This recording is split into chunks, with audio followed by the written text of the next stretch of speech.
Satu keputusan yang kita ambil mempengaruhi peristiwa-peristiwa selanjutnya dalam hidup kita. Ceritanya ada sebuah keluarga di satu pagi yang cerah, ya. Mereka sedang makan pagi. Si ayahnya santai, ceria sambil baca-baca koran. Sekarang sih mungkin udah ganti ya, jadi baca-baca HP ya, baca-baca berita hari ini. Si ibunya menyiapkan makan pagi. Si anaknya yang kecil, berusia sekitar 10 tahun, dengan cerianya celoteh kiri, celoteh kanan. Tiba-tiba di saat makan pagi itu, tidak sengaja si anaknya menumpahkan kopi, sehingga kena ke meja ayahnya. Dan langsung si ayahnya bereaksi dengan marah. Kamu ini apa gak lihat ya? Papa ini udah ganti baju, udah siap-siap mau ke kantor. Ya ampun, kenapa sih kamu bisa kayak gini? Lalu dia marah. Dia taruh gelasnya, gebrak gitu ya. Dia langsung menuju ke kamar. Dia langsung mau ganti baju. Dan kemudian tentu saja ganti dasi. Karena kebetulan hari ini dia harus meeting. Si ibunya yang tergopoh-gopoh mengikuti si ayahnya ke kamar, diusir sama ayahnya. Udahlah, kamu ngurusin tuh anak kamu tuh. Saya cari sendiri. Lalu si ibunya kembali ke meja makan. Dia bilang sama si anaknya, ya, nak, kamu tuh apa nggak bisa hati-hati sedikit, ya? Tahu ayah itu buru-buru, ya pagi-pagi kan biasanya juga ayah pasti udah rapi. Kamu nggak bisa ya pelan-pelan.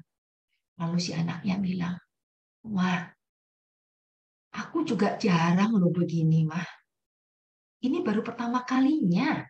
Coba Mama ingat-ingat. Aku benar-benar nggak sengaja. Tadi ketika aku mau narik kertas, tiba-tiba di situ ada cangkir papa dan aku nggak lihat. Lalu si ibunya bilang, ya udahlah, papa lagi emosi.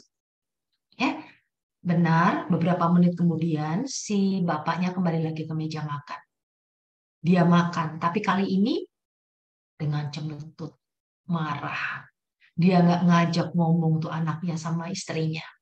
Ya, lalu kemudian setelah selesai makan paginya, biasa si bapaknya mengantarkan anaknya untuk sekolah. Ya, duduklah mereka berdua di dalam mobil. Oh ya, ada yang lupa saya ceritakan. Biasanya ketika sebelum masuk mobil, pasti si bapaknya cipika cipiku sama si ibunya. Dan kemudian juga ya si anaknya cipika cipiku juga sama si ibunya. Tapi kali ini enggak. Ya, langsung si ayahnya masuk mobil dan kemudian diem, nyetir, si anaknya yang di sebelahnya dicuekin. Biasanya si anaknya suka cerita ini itu sambil lihat kiri, lihat kanan, dia tanya papanya ini itu dan sebagainya. Kali ini papanya lagi jengkel, ya. Lalu diem aja sepanjang perjalanan. Sampailah mereka di sekolah, ya. Dan si anaknya biasanya kan dapat ciuman tuh dari si papahnya. Ini juga enggak. Bye, kasih papahnya. Anaknya juga, bye papa, ya dengan takut-takut. Lalu sesampainya di kantor, dia masih perasaannya masih nggak enak, ya si bapaknya ini. Dan beberapa staf-stafnya yang sudah datang ya menyapa, selamat pagi Pak. Biasanya dibalas dengan senyuman, kali ini enggak, selamat pagi dengan datar.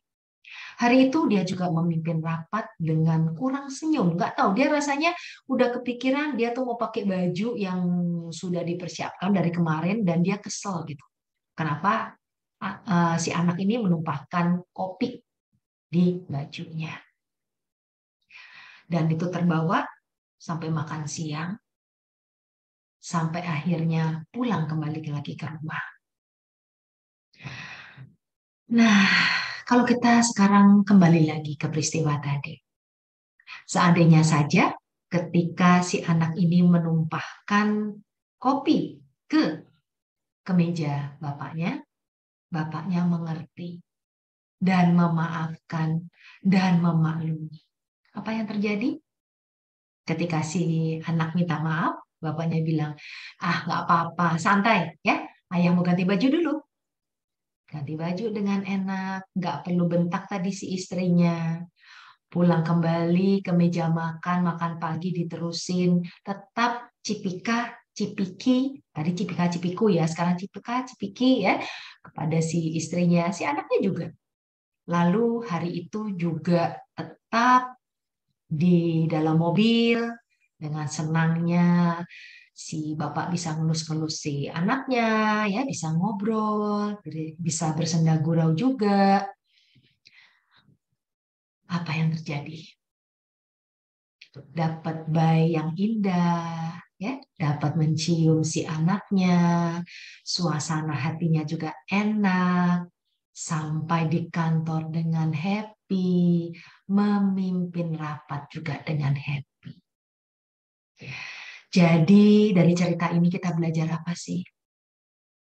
Kalau kita mengambil keputusan untuk mulai bereaksi negatif, ya, kemudian reaksi negatif itu kita tambah-tambahin sendiri, ya, misalnya dasar nih si anak nih nggak tahu diri apa ya, saya udah begini begitu ya, kemudian dia ngomel, dia nambah-nambahin dengan pikiran-pikiran yang nggak bagus gitu ya, akhirnya gimana? Ya, peristiwanya terus berjalan seperti itu. Tapi kalau dia memilih memaklumi, dia memilih senyum, dan kemudian dia memilih kasih sayang, ya, lebih besar dibandingkan emosinya. Dia akan menjalani saat-saat tadi dengan lebih enak dan bahagia, bahkan sampai sore. Nah, teman-teman, gimana dengan kita, ya? Kalau kita selama ini sering mengambil keputusan untuk langsung bereaksi negatif, entah itu marah, entah itu benci, entah itu apa ya, kesal, atau entah itu dendam dan semuanya. Gimana dengan kita saat itu dan sampai sekarang? Kita akan jadi yang mana? Ya, kita akan menjalani hidup kita dengan gak bahagia juga. Jadi, yuk mulai dari hal kecil. Mulai mengambil keputusan untuk tidak bereaksi negatif dan memaklumi orang lain lebih daripada biasanya.